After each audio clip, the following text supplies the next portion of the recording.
Hello, welcome. If you haven't visited my YouTube channel before, welcome for the first time. And my name is Nick Haynes. I specialize as a couples and relationship counselor using a form called emotionally focused couples therapy. I have a background having trained in family mediation and dispute resolution, and I'm a long-time student of sociolinguistics, which in simple terms studies what we mean by what we say. In this YouTube channel, I typically speak about three topics in terms of subject matter, relationships, verbal communication, and dispute resolution. And also, I speak sometimes about topics going on in society at the time in which I would like to offer some kind of psychological or ethical understanding or framework for. These videos that I do, and this video is for information and educational purposes only. So if you were to find in listening to this video, you had any feelings or experiences in which you needed some support, then I invite and encourage you to seek that professional support for yourself out. Today's topic is called Who's Right? And in some ways, it's the opposite or involves an opposite situation of the topic of last week's video, which was basically encouraging us that it would be beneficial for human beings, the human race, to, when it was helpful or appropriate, to talk more about our vulnerable emotions and feelings. So what do I mean by that? I mean to talk about fear and versions of it, if we're feeling that way, to describe that we're feeling that way, sadness and variations of sadness, and also shame and variations of shame, with a small caveat there around shame. Shame's a very toxic feeling for us human beings. It's a very vulnerable and raw feeling to experience. So, for instance, when I'm working with clients and couples, I don't swim them, if you follow the metaphor, in intensely asking them to say what it feels like to feel shame, because that's incredibly difficult and toxic. But what is helpful is just to acknowledge and announce that there may be a feelings going on associated with words like, inadequacy, or sometimes in couple relationships, one person might report that they have feelings to do with feeling that they're disappointing or failing. And so it's just helpful to know that that person is feeling that. But whereas I might encourage some members of the couple, or both in the couple, to tell me and them, each other, more about feeling scared or apprehensive or anxious or sad or disappointed. We tend to just acknowledge if somebody's feeling something like inadequate, but we don't encourage them to, as I say, swim in it. So I hope you get the idea of what I'm saying there. So if last week's topic was about, well, it will be helpful in certain situations when it was appropriate and when it was constructive and productive, to include in what we're describing to somebody else or to a group our vulnerable emotional feelings, if we're feeling sad or scared, or we're feeling disconnected in terms of our bond and connection with them. Um, this topic, who's right, is a situation in which we're specifically not talking about much about, if at all, about our emotions, and directly to do with whether we feel lonely or alone or not loved or disconnected. We tend to just talk about our views and our opinions and what we see to be the truth of it. And what happens that creates who's right is when we speak about a subject that either, as we speak about it, we have lots of feelings about it, emotions, sadness, fear, And it's important to us to do with our sense of feeling entitled and that others understand what we're feeling. That is quite prevalent in the subject matter. So, for instance, you say to another human being, it might be your partner, I had a really, really difficult day today.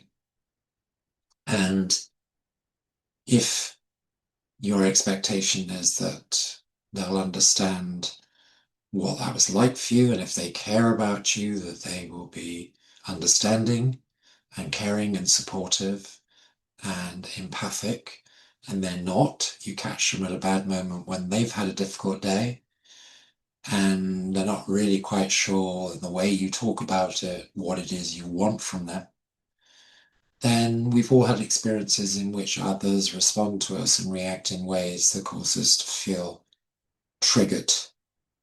Well, they don't seem to be very caring. Well, they're just saying, well, you should have done, you should have avoided doing it. And then we feel criticized and we start feeling frustrated. So if we come to speak about something that actually underneath matters a lot to us, and we're wanting support with it, and another human being reacts or responds in a way that doesn't recognize or seem to care or entitle us to our experience or respect or acknowledge that we have had our experience. And even if they don't agree with it, they at least give us a sense of, I get it, that was important to you. Then we are going to get triggered. We're going to feel uncomfortable. And not only are we going to have further thoughts as a result of the way they react and respond, but we're also going to start feeling, we may or may not be aware of it. If we think and are very much aware of our thoughts, we may exclude and sort of drown out and not be aware that what our emotions are. We might be aware of annoyance, frustration, but we certainly might, most of us, not be aware that we're feeling scared or apprehensive or anxious or sad underneath because we're so involved with our thoughts, and we're encouraged as being very sort of rational intellectual beings that thoughts are important and a sort of priority. So that's part of the reason why we're always not always aware of our emotions. And then, of course, if somebody else is also feeling triggered, that's when they, on the surface, disagree and that they begin to push back always or don't seem to validate and acknowledge, and we're not getting the empathy from them that we're hoping and expecting because we hope we matter to them or we know that we matter to them. And so both people start getting triggered.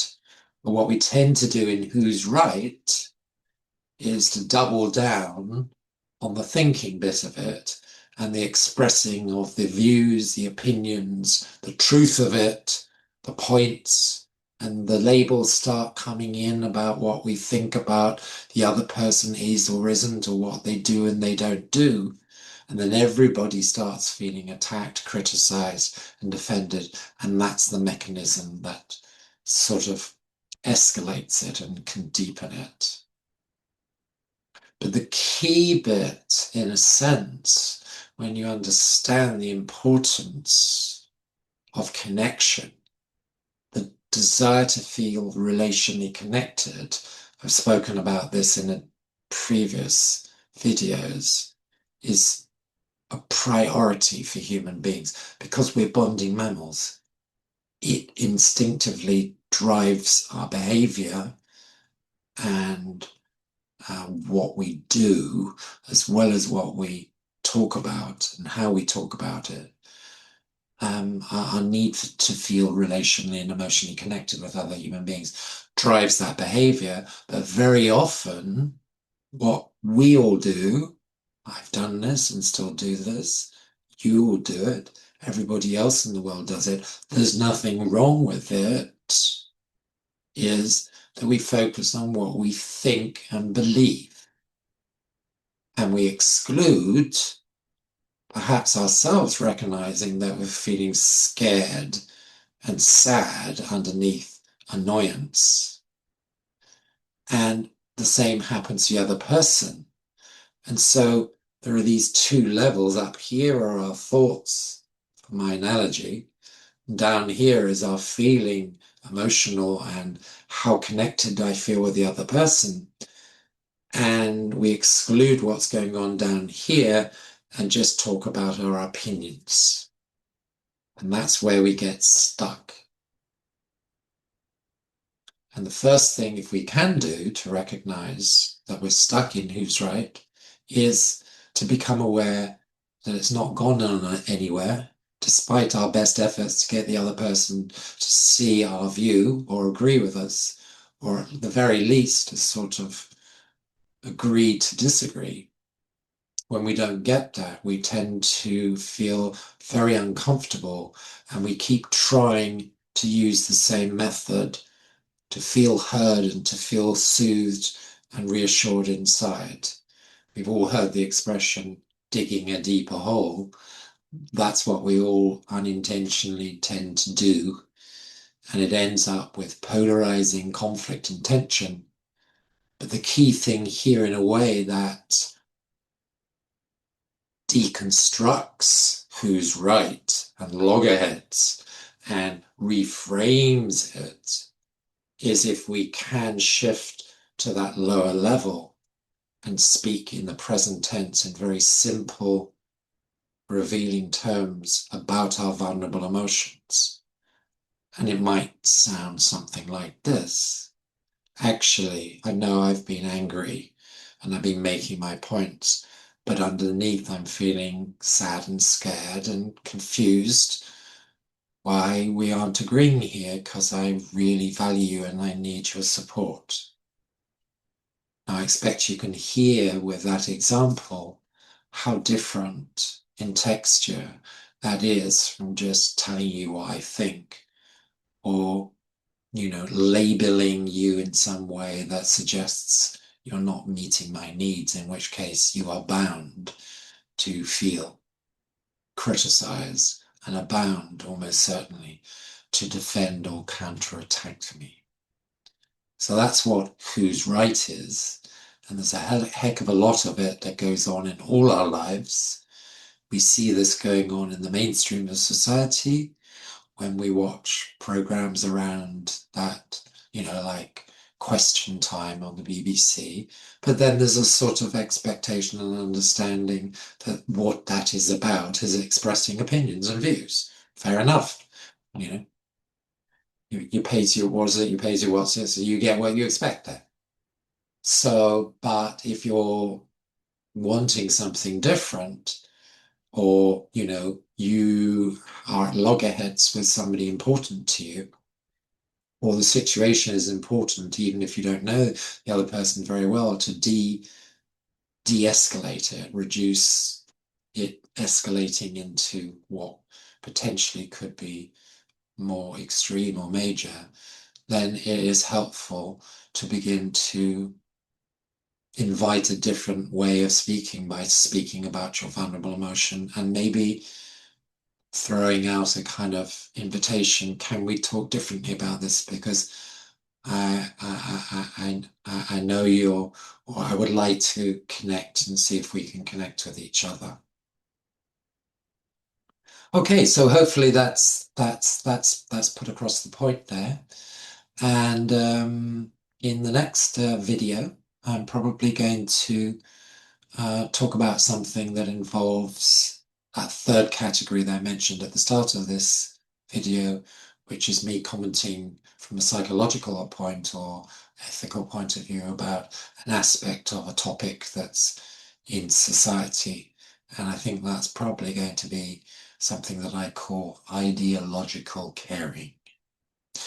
Thank you very much if you followed this right through to the end. Also, if it was your first time or you haven't yet done so, please press the subscribe button, the notification bell, and please let others know about the subject matter that I'm presenting on this channel, because I think it's increasingly important, hopefully for us all, that we learn and understand much more about conversation, communication, dialogue, including when we don't agree with somebody, and in terms of our relationships and our emotions. Thank you very much for listening.